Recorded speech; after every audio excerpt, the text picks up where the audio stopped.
out the jibber jabber. Don't be babbling like a fool. Say what you got to say. That's all. Then shut your dang pie hole.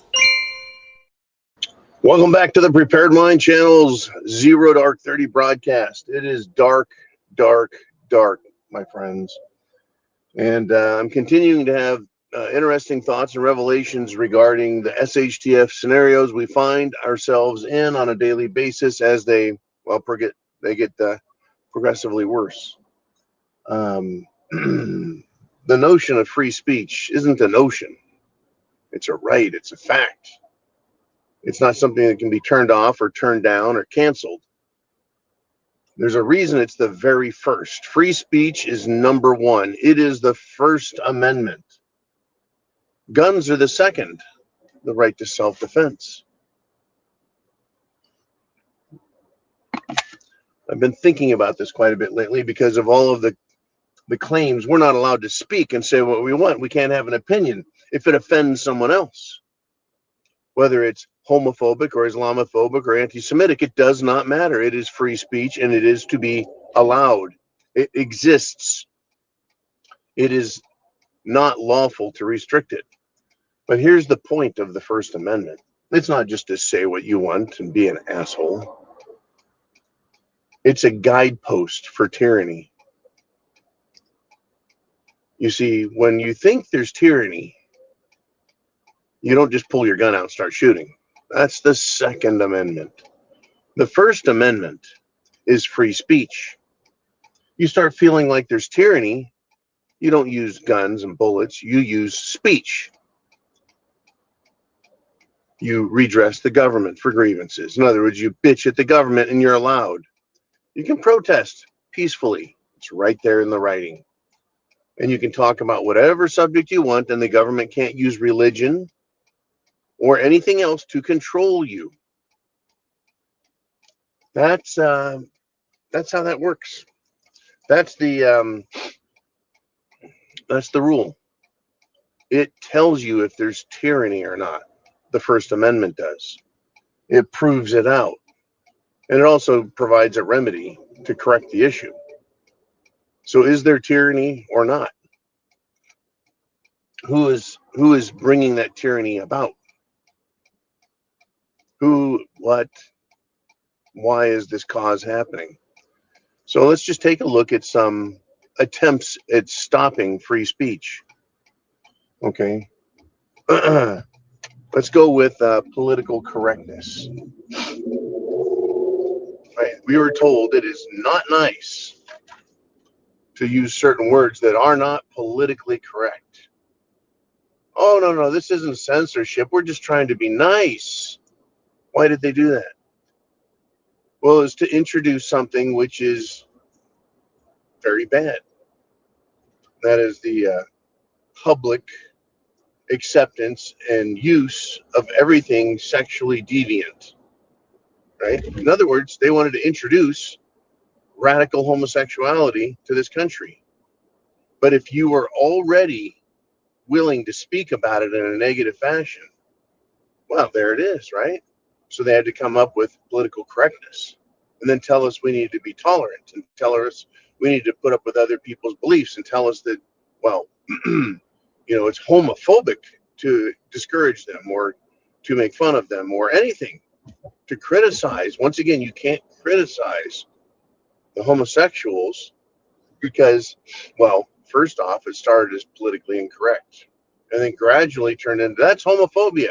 And therefore, they're calling you a name and making you bad instead of you calling a name and pointing out that they are bad.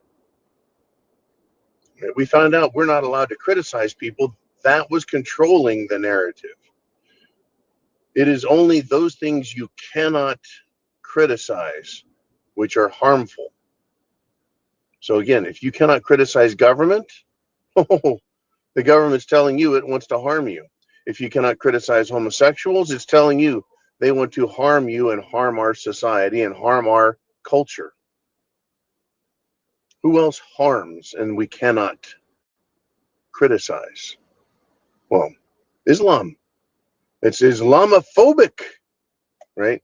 So what happened in 9/11? Well, let's see, the Pentagon, the CIA, the mainstream media, the government used that terror incident, and they blamed Muslims to justify going to war, which of course always makes certain people very happy. They used to be called neocons. Don't worry, they're still there. But so they got their war, but then they found out how useful it is to use the cultural differences between the West and the Arab world to start fights. Right? So the government can step in and then offer its solutions. And it's doing it. Free speech again. We were told these people are bad, they hate us. And then we were told you can't criticize them. And now what is the world facing? Incredible Islamic hatred of us, our culture, our traditions, our nations, our laws, our rules, hell, our food, our lives, the way we look. They'll attack us now. They'll make fun of us now. They'll criticize us now. They'll call us names now. Because why? Because they have free speech and we do not, unless you reject their premise that you're not allowed to have free speech. So, homosexuals, you should be able to call them fags. Muslims, you should be able to point out they're Muslims and they believe in pedophilia and they believe in killing us.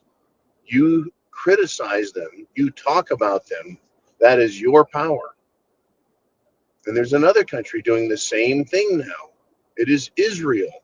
Israel has spent decades and decades and billions of dollars, regardless of where you think those dollars came from. They're using those dollars to influence,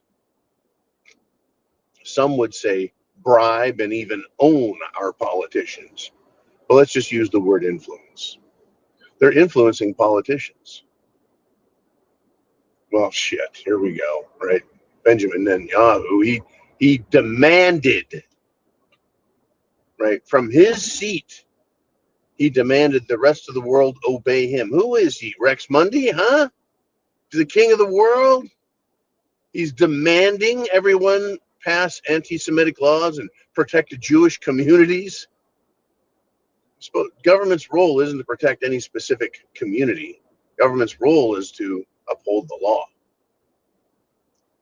It's the only way to protect the Jewish community, apart from others, is to make a law for them, which is separate and distinct than us.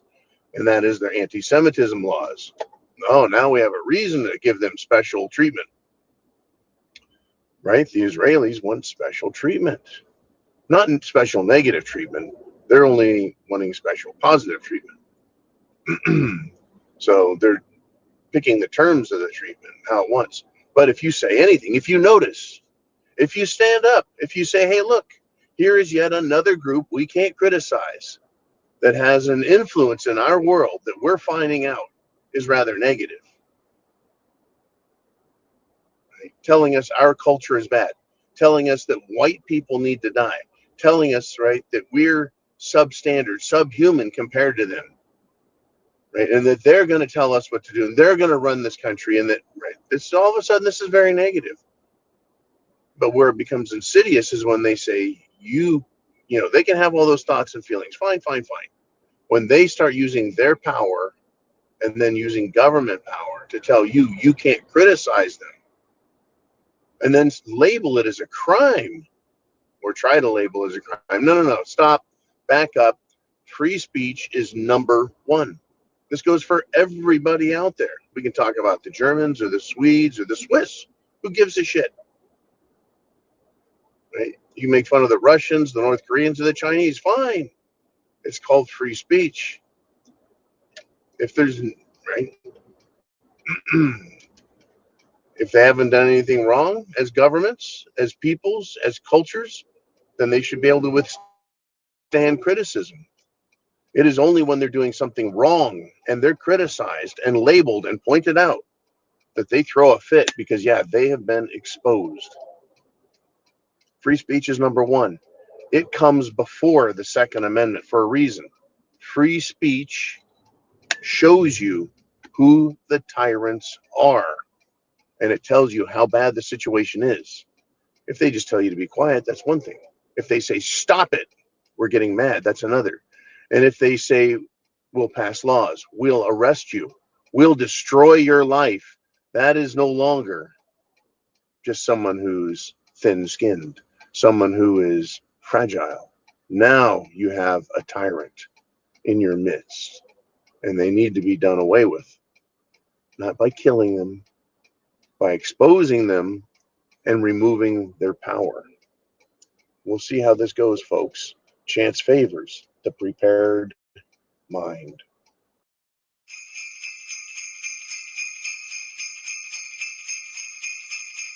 Ho, ho, ho, ho, ho.